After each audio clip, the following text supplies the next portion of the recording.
Համաշխարհային բանկը 2025-ից 2029 թվականներին Հայաստանին տրամադրելու է երկրի տնտեսության զարգացմանը եւ կառավարման որակի բարելավմանը միտված բազմակողմանի աջակցություն։ Դա նախատեսված է մեր երկրի հետ համագործակցության նոր հնգամյա ծրագրով, որը տարեսկզբին հաստատել է Համաշխարհային բանկի խմբի գործադիր տնօրենների խորհուրդը։ Բանկը առաջիկա 5 տարիներին 1.7 միլիարդ դոլարի նպատակային վարկավորում է հատկացնելու Հայաստանին։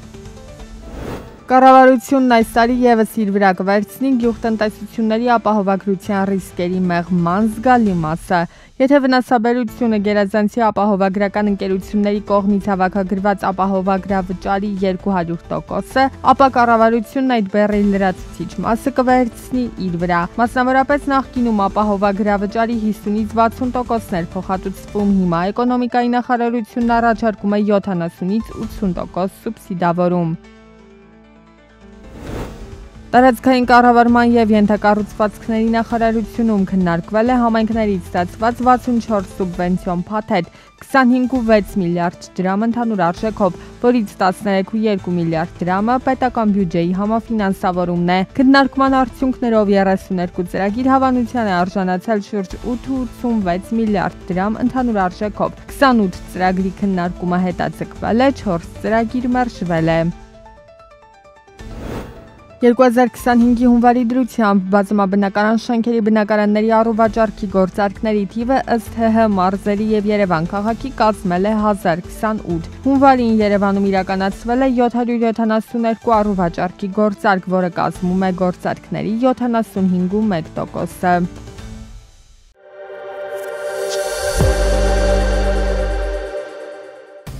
Եվրամիությունը Միացյալ Նահանգների արդյունաբերական եւ գյուղատնտեսական ապրանքների նկատմամբ պատասխան մաքսատուրքեր է սահմանում։ Եվրամիության միջոցառումները կտարածվեն Միացյալ Նահանգներից մոտ 26 միլիարդ եվրո արժողությամբ ապրանքների վրա։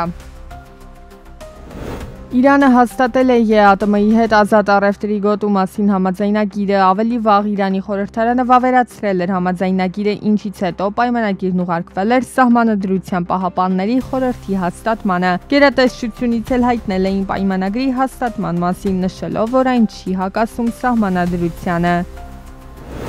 Վրաստանում արտարժույթի մեծներ հոսք կա, ինչի շնորհիվ էլ լարին ամրապնդել է իր դիրքը։ Երկրի ազգային բանկը 3%-ից ցածր գնաճ է արձանագրել։ Պահուստների ծավալի վրա ազդում է ոչ միայն ազգային բանկի գործունեությունը, այլև արտաքին պարտքի սպասարկումը։ Ոսկու գինը սակարկությունների ընթացքում թարմացրել է իր պատմական առավելագույնը բարձրանալով 1 տրոյական ունցիայի դիմաց $2,950 նշագծից։ Թանկարժեք մետաղի գինը տրոյական ունցիայի դիմաց կազմել է $2,951.3 բարձրանալով միանգամից 15%-ով։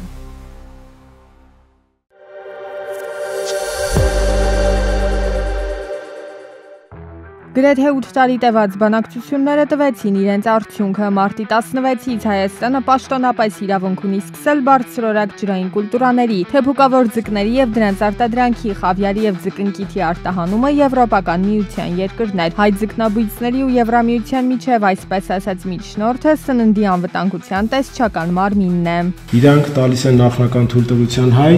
հայտը իրենց գրանցումից հետո թրեսից համակարգում, իրանք տալիս են ինչ չափորոշիչներով, տվյալ արտանումը պետք է հետազոտվի եւ գրանցում ենք համապատասխան թույլտվությունը տալիս ենք համակարգում, արտանումը իրականացվում է։ Հայաստանի Հանրապետությունում հիմնականում արդյունագործական ճանապարհով բուծվում են թառափազգի, իշխանազգի եւ կարփազգի ձկնատեսակներ։ Հաշվի առնելով մեր երկրի աշխարհագրական ու բնակլիմայական պայմանները, ինչպես նաեւ ձկնաբույծների հարուստ փորձը, հայկական ձկնամթերքն աչքի է ընկնում իր բարձր որակական հատկանիշներով։ Չնայած Հայաստանը դեպի ծով ելք չունի, այդուհանդերձ ձկնաբուծության ոլորտը բավականին զարգացած է։ Բացի ձկան արտադրությունից, նաև հանրապետությունում զարգանում է ձկան եւ ձկնամթերքի արտադրությունը, այդ թվում խավիարի, կարմիր խավիարի, սև խավիարի, ինչպես նաև ձկան այլ վերամշակված պրոդուկտների ուղղությունները եւ կուզենայի նշել, որ նաև նախարարությունը որոշակի աշխատանքներ է իրականացրել եւ հանրապետություն են ժամանել միջազգային փորձագետներ եւ շատ գոհունակությամբ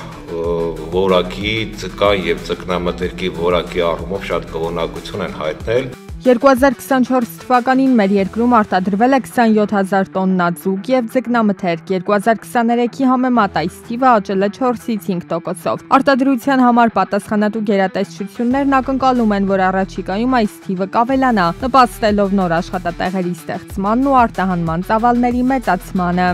Վերամշակող արտադրամասերը մեզ մոտ 90% եւ ավել հագեցած են եվրոպական արտադրության տեխնոլոգիաներով, այսինքն ձկնաբույսներն ժամանակին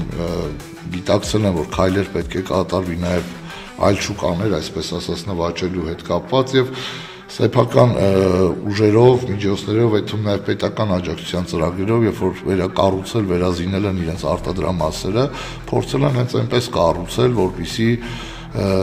մոտ լինի կամ չզիջի եվրոպական չափանիշներին։ Այս կարևոր իրադարձությունը նշանակալի քայլ է Հայաստանի տնտեսական բազմազանեցման ուղղությամբ, որը նոր հնարավորություններ կստեղծի աճի եւ համաշխարհային համագործակցության համար։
«2025 թվականին ապահովագրական մշակաբույսերի կազմը կփոխվի, ցանկը կհամալրեն ծիրանը եւ խաղողը։ Մշակաբույսերը կապահովագրվեն 4 ռիսկերից՝ գարնանային ցրտահարություն, երաշտ, կարկտահարություն եւ հրդեհ։ Ցորենի, գարու, վարսակի դեպքում հասանելի կլինի միայն երաշտի ռիսկից ապահովագրությունը։